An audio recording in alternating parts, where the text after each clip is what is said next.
नमस्कार, मैं विक्रांत शर्मा। तो आप देख रहे हैं अपना लोकप्रिय TV channel media junction 21 media junction TV.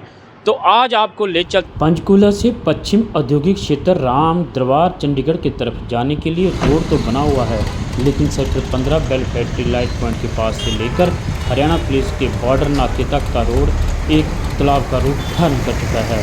और इस रोड की इतनी खस्ता हालत है कि यहाँ से निकलना भी काफ़ी दुर्भर हो चुका है।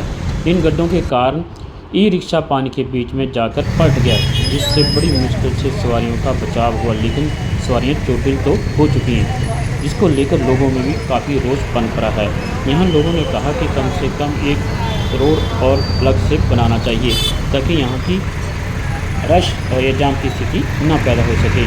तो देखते हैं प्रशासन क्या करता है इसके लिए, ये आने वाला वक्त ही बताएगा।